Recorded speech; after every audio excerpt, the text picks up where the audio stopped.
കഴിഞ്ഞ ദിവസങ്ങളിലൊക്കെ ചർച്ചയായിക്കൊണ്ടിരിക്കുന്ന ഒരു ന്യൂസ് നാട്ടിലെ നമ്മുടെ ന്യൂസ് ചാനലൊക്കെ നമ്മൾ കേട്ട് വരുന്നതാണ് വെഞ്ഞാറമൂട് മാസ് മർഡർ കേസിനെ കുറിച്ചല്ലേ. എനിക്കതിനെക്കുറിച്ച് പറയാൻ തീരെ താല്പര്യമില്ല. സ്റ്റിൽ ന്യൂസുകളിലൊക്കെ വരുന്നത് പോലെ നമ്മൾ ഇപ്പം കേട്ടുകൊണ്ടിരിക്കുന്നതാണ് teachers plays an important role എന്നൊക്കെ പറഞ്ഞ് നമ്മൾ ന്യൂസ് കാണുന്നുണ്ടല്ലേ. ശരി തന്നെ, ടീച്ചേഴ്സ് സപ്പോർട്ട് ചെയ്യണം. Teachers plays an important role.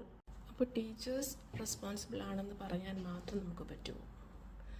Teachers മാത്രമാണ് റെസ്പോൺസിബിൾ? നമ്മൾ പേരൻസ് റെസ്പോൺസിബിൾ അല്ലേ?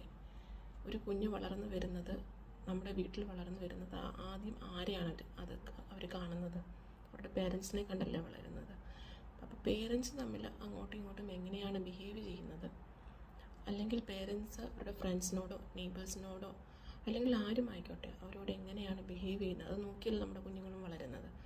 അപ്പം ടീച്ചേഴ്സിനെക്കാട്ടിലും ഒരു പടി മുമ്പോട്ട് നമ്മളല്ലേ റെസ്പോൺസിബിൾ ആയിരിക്കേണ്ടത്. നമ്മുടെ വീട്ടിൽ നമ്മളെങ്ങനെ ബിഹേവ് ചെയ്യുന്നു, നമ്മളെങ്ങനെ കുഞ്ഞിനോട് ബിഹേവ് ചെയ്യുന്നു, അതുപോലെയാണ് അത് വെളിയിൽ ചെന്നും കാണിക്കുന്നത് അല്ലേ. എൻ്റെ ജീവിതത്തിൽ എൻ്റെ അനുഭവത്തിൽ വെച്ച് ഞാൻ പറയുന്നത്, എനിക്ക് 2 കുഞ്ഞുങ്ങളുണ്ട്. നമ്മളെങ്ങനെ ബിഹേവ് ചെയ്യുന്നു, നമ്മളൊരു എക്സാമ്പിളാണ് അവരുടെ മുമ്പിൽ. നമ്മളെങ്ങനെയാണോ ബിഹേവ് ചെയ്യുന്നത്, നമ്മളെങ്ങനെയാണോ പഠിപ്പിക്കുന്നത്, അതിനനുസരിച്ചാണ് അവർ ഡെവലപ്പായി വരുന്നത്. ഇപ്പം നമ്മൾ വീട്ടിൽ നല്ലൊരു കാര്യം പറഞ്ഞു കൊടുത്ത് വെളിയിൽ ചെന്നത്, സ്കൂളിൽ ചെന്ന് അവർക്ക് തെറ്റായിട്ട് കാണുകയാണെങ്കിൽ അവരപ്പം തന്നെ നമ്മളോട് ഒന്ന് പറയും, അമ്മ അല്ലെങ്കിൽ അപ്പ ഇത് തെറ്റാണോ ശരിയാണോ എന്ന് പറഞ്ഞ് ചോദിക്കും. നമ്മളത് പറഞ്ഞു കൊടുത്തിട്ടുണ്ടെങ്കിൽ അല്ലേ, അവർ കൺഫ്യൂസ്ഡ് ആയിട്ട് വന്ന് ചോദിക്കും. അപ്പം നമ്മളാണ്, പേരൻസാണ് റെസ്പോൺസിബിൾ. പിന്നെ നമ്മൾ വീട്ടിൽ, ഞാൻ പലരും പറയുന്നത് കേട്ടിട്ടുണ്ട്, ഞങ്ങൾ പട്ടിണിയിൽ അല്ലെങ്കിൽ ദാരിദ്ര്യത്തിൽ വളർന്നത് കൊണ്ട് എൻ്റെ കുഞ്ഞിനെ ഞാനതൊന്നും കാണിക്കാൻ ആഗ്രഹിക്കുന്നില്ല. ഓക്കെ, മനസ്സിലാവുന്നുണ്ട്. പക്ഷേ നമ്മളിങ്ങനെയും കൂടെ ചിന്തിക്കണം. ആ കുഞ്ഞിനെ നിങ്ങൾ വളർത്തുമ്പോൾ പൈസയുടെ വില എന്താണ്, അതെങ്ങനെ മാനേജ് ചെയ്യണം എന്നുള്ളതും കൂടെ നമ്മളുടെ റെസ്പോൺസിബിലിറ്റി അല്ലേ അത്. ആ കുഞ്ഞുങ്ങളെ വളർത്തുമ്പോൾ പേരൻസായ നമ്മളുടെ റെസ്പോൺസിബിലിറ്റി അല്ലേ അത്. നമ്മൾ ഈ പറഞ്ഞതിലൊക്കെ ഉപരിയായിട്ടൊരു കാര്യം കൂടെ നമ്മൾ പിള്ളേരെ വളർത്തുമ്പോൾ ശ്രദ്ധിക്കേണ്ടതായിട്ടുണ്ട്. ടീനേജ് പിള്ളേർ പ്രത്യേകിച്ച്, നമ്മളൊക്കെ ഈ ഏജിൽ കൂടെ കടന്നു പോയിട്ടുള്ളവരാണല്ലേ. ടീനേജ് സ്റ്റേജിൽ കൂടെ കടന്നു പോയിട്ടുള്ളതാണ്. നമുക്കറിയാം എന്തൊക്കെ ചേഞ്ചസ് ആണ് നമുക്ക് വരുന്നത്. അപ്പോൾ അതിനനുസരിച്ച് നമ്മൾ പിള്ളേരോട് ബിഹേവ് ചെയ്യുക. നമ്മുടെ കുഞ്ഞുങ്ങളോട് നമ്മൾ അതിനനുസരിച്ച് നമ്മൾ വന്ന വഴികളൊക്കെ നമ്മൾ മനസ്സിലാക്കി അവരോട് അതുപോലെ തന്നെ സ്നേഹത്തോടെ, തെറ്റ് എവിടെയാണോ അവിടെ നമ്മൾ പറഞ്ഞ് മനസ്സിലാക്കുക, സ്നേഹിക്കുക. സ്നേഹം വേണ്ട ഒരു സമയമാണത്. അപ്പോൾ നമ്മൾ അവർക്ക് സപ്പോർട്ട് കൊടുക്കുക, സ്നേഹിക്കുക. തെറ്റ് എവിടെയാണോ അവിടെ പറഞ്ഞ് കറക്റ്റ് ചെയ്യുക.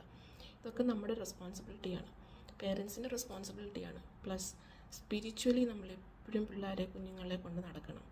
നമ്മൾ ഏത് മതമായിക്കോട്ടെ അല്ലേ, നമ്മൾ സ്പിരിച്വലി ദൈവമുണ്ട് എന്നുള്ളൊരു വിശ്വാസം നമ്മുടെ മനസ്സിലുണ്ടാകണം.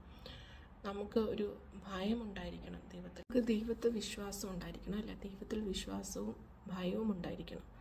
എന്നാലേ നമ്മൾ ചെയ്യുന്ന കാര്യങ്ങൾ ശരിയാണോ, ഞാൻ ചെയ്തത് ശരിയാണോ തെറ്റാണോ എന്നുള്ളൊരു പുറകോട്ട് ചിന്തിക്കാൻ നമുക്ക് സാധിക്കുകയുള്ളൂ. ഞാൻ സ്കൂളിൽ വർക്ക് ചെയ്ത ആളാണ്. അപ്പം ഞാൻ പല പേരൻസിനെയും കണ്ടിട്ടുണ്ട്.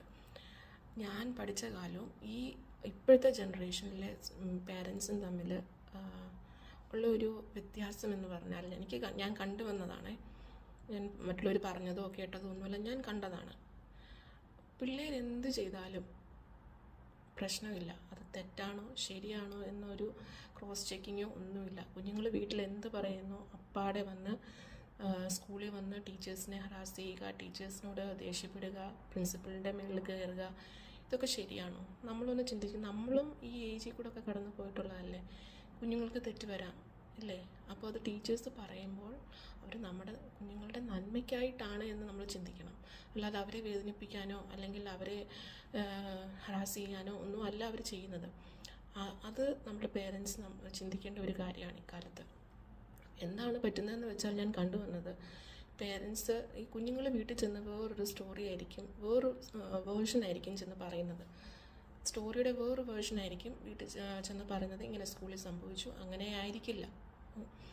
അപ്പം പിറ്റേ ദിവസം വീട്ടിൽ നിന്ന് സ്കൂളിലേക്ക് വന്നിട്ട് ഈ കുഞ്ഞുങ്ങളുടെ മുമ്പിൽ തന്നെയാണ് ടീച്ചേഴ്സിനോട് ഷൗട്ട് ചെയ്യുന്നതും. നമ്മൾ ചിന്തിക്കേണ്ട കാര്യം, ഈ കുഞ്ഞുങ്ങളുടെ മുമ്പിൽ വെച്ച് നമ്മൾ ടീച്ചേഴ്സിനെ കുറിച്ചോ അല്ലെങ്കിൽ ആരെക്കുറിച്ചോ ആയിക്കോട്ടെ തെറ്റുകൾ അല്ലെങ്കിൽ വേണ്ടാത്തതൊക്കെ പറഞ്ഞ് അവരുടെ മനസ്സിൽ കൊടുത്തിട്ടുണ്ടെങ്കിൽ അവരെ ഏത് രീതിയിലൊരു ഇൻഡിവിജ്വലായിട്ടായിരിക്കും വളരുന്നത്. നമ്മളൊരു പോസിറ്റീവായിട്ടുള്ളൊരു അറ്റ്മോസ്ഫിയറാണ് കുഞ്ഞുങ്ങൾക്ക് പകർന്നു കൊടുക്കുന്നത് വീട്ടിൽ. മറ്റുള്ളവരെക്കുറിച്ച് പറയുമ്പോൾ നമുക്ക് ചിലപ്പോൾ അവരിൽ നിന്ന് നല്ലൊരു അനുഭവം ആയിരിക്കില്ല വന്നത്, പക്ഷേ അത് കുഞ്ഞുങ്ങളുടെ ഫ്രണ്ടിൽ വെച്ച് ടീച്ചേഴ്സിനെ കുറിച്ച് പറയുന്നതും ഒക്കെ നല്ലതാണോ, അവരോട് ഷൗട്ട് ചെയ്യുന്നതും അവരോട് റെസ്പെക്റ്റ് ഇല്ലാതെ പെരുമാറുന്നതും ഒക്കെ നല്ല കാര്യമാണ്. അവർ ഇത് തന്നെയല്ലേ കുഞ്ഞുങ്ങളും ഈ സ്വഭാവം തന്നെയല്ലേ അവരും അഡോപ്റ്റ് ചെയ്യുന്നത് അല്ലേ, അവരിത് തന്നെയല്ലേ ഫോളോ ചെയ്യാൻ പോകുന്നത്. പറയാനുള്ള ഇത്രയേ ഉള്ളൂ. നമ്മൾ കുഞ്ഞുങ്ങളെ വളർത്തുമ്പോൾ മറ്റുള്ളവർ ചെയ്തോളും, അല്ലെങ്കിൽ ടീച്ചേഴ്സ് റെസ്പോൺസിബിളാണ്, ടീച്ചേഴ്സിനൊരു വടി കൊടുത്താൽ കുഞ്ഞുങ്ങൾ മാറിക്കോളും എന്ന് പറഞ്ഞ് കൈ കെട്ടിയിരിക്കേണ്ടതല്ല.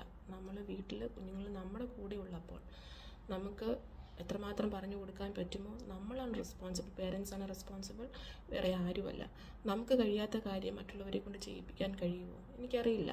പണ്ട് കാലത്ത് ചിലവർ ഞങ്ങളെ കൊണ്ട് കഴിയുന്നില്ല, പേരൻസിനെ കൊണ്ട് കഴിയുന്നില്ല, എന്നാൽ ഒരു ബോർഡിങ്ങിലോ അല്ലെങ്കിൽ വേറെ എവിടെയെങ്കിലും കൊണ്ടുവിട്ടാൽ കുഞ്ഞുങ്ങൾ ശരിയാകുമെന്ന് പറയുന്നവരുണ്ട്. എനിക്കതിനോട് തീരെ താല്പര്യമില്ലാത്തൊരു കൺസെപ്റ്റാണ്. നമ്മൾ പറഞ്ഞു കൊടുത്തിട്ട് നമ്മുടെ കുഞ്ഞുങ്ങൾ നമ്മളെ കേൾക്കുന്നില്ലെങ്കിൽ എങ്ങനെ ഒരു അന്യരായ മനുഷ്യർ പറഞ്ഞു കൊടുക്കുന്നവർ അക്സെപ്റ്റ് ചെയ്യും, അവർ കേൾക്കും? എനിക്കതിനോട് തീരെ താല്പര്യമില്ലാത്ത, നമ്മളാണ് നമ്മുടെ കൂടെ നിർത്തിയാണ് കുഞ്ഞുങ്ങളെ വളർത്തേണ്ടത്. പിന്നെ നേരത്തെ പറഞ്ഞ പോയിൻറ്റ്സ്, പൈസ എങ്ങനെ ഉപയോഗിക്കണം, ഏതൊക്കെ സ്ട്രഗിൾ നമ്മൾ ഫേസ് ചെയ്തിട്ടുണ്ട് അല്ലെങ്കിൽ നമ്മൾ ഫേസ് ചെയ്തിട്ടില്ല എങ്കിൽ പോലും മണി മാനേജ്മെൻറ്റ് അത് ഇമ്പോർട്ടൻ്റ് ആയിട്ടുള്ളൊരു തിങ്ങാണ്. കുഞ്ഞുങ്ങളെ പറഞ്ഞ് മനസ്സിലാക്കുക എങ്ങനെയാണ് ഉപയോഗിക്കേണ്ടത്, ഏത് രീതിയിലാണ് ഉപയോഗിക്കേണ്ടത്. പിന്നെ സ്പിരിച്വൽ തിങ്സ് വെരി ഇമ്പോർട്ടൻറ്റ്, അത് കുഞ്ഞുങ്ങളെ പഠിപ്പിക്കുക. കുഞ്ഞിലെ മുതൽ ദൈവഭയമുള്ള കുഞ്ഞുങ്ങളായി വളർത്താൻ നമ്മൾ മാതാപിതാക്കൾ ശ്രമിക്കുക. ദൈവത്തെ ഭയവും വേണം, മനുഷ്യരെയും ഭയം വേണം അല്ലേ. ദൈവത്തെ നോക്കി ദൈവഭയത്തിലും മനുഷ്യരുടെ മുമ്പിൽ നല്ല കുഞ്ഞുങ്ങളായി വളരുവാൻ നമ്മൾ റെസ്പോൺസിബിളാണ്, നമ്മൾ പേരൻസ് റെസ്പോൺസിബിളാണ്. പിന്നെ ഞാൻ പിന്നെയും പറയുകയാണ്, നമ്മളാണ് റെസ്പോൺസിബിൾ. ഒരു വടി കൊടുത്ത് ടീച്ചേഴ്സിനോട് പറഞ്ഞിട്ട് നിങ്ങൾ നന്നാക്കിക്കോളാൻ പറഞ്ഞാൽ നമ്മുടെ കുഞ്ഞുങ്ങളൊന്നും നന്നാകാൻ പോകുന്നില്ല. നമ്മൾ വീട്ടിൽ എങ്ങനെ ട്രെയിൻ ചെയ്യുന്നു ആ രീതിയിൽ നമ്മുടെ കുഞ്ഞുങ്ങൾ വരണം. ചിലപ്പം നമുക്ക് സ്ട്രഗിൾ ഉണ്ടായേക്കാം. ഞാനൊരു ടീനേജ് കുഞ്ഞിൻ്റെ മദറാണ്. അപ്പോൾ എനിക്ക് മനസ്സിലാകും, ഞാൻ ആ സ്ട്രഗിളിൽ കൂടെ ഒക്കെ കടന്നു പോകുന്ന ആളാണ്. ചിലപ്പോൾ 1 or 2 പ്രാവശ്യം പറഞ്ഞുകൊണ്ട് കുഞ്ഞുങ്ങൾക്ക് മനസ്സിലാകണമെന്നില്ല, ബിക്കോസ് അവരുടെ പ്രായം അതാണ്. അപ്പോൾ നമ്മളും ഈ പ്രായത്തിൽ കൂടെ കടന്നു പോയവരല്ലേ. നമ്മൾ 1 or 2 പ്രാവശ്യം പറയുമ്പോൾ നമ്മൾ അക്സെപ്റ്റ് ചെയ്യുമ്പോൾ നമ്മുടെ പ്രായത്തിൻ്റെയാണത്. അപ്പോൾ നമ്മളത് മനസ്സിലാക്കുക, നമ്മൾ അക്സെപ്റ്റ് ചെയ്യുക, നമ്മൾ വീണ്ടും ക്ഷമയോടെ പറഞ്ഞു കൊടുക്കാൻ നോക്കുക കുഞ്ഞുങ്ങൾക്ക്. അങ്ങനെയാണെങ്കിൽ മുന്നോട്ട് നല്ലൊരു ജനറേഷൻ നമുക്ക് കിട്ടുമെന്നുള്ളത് ഉറപ്പാണ്.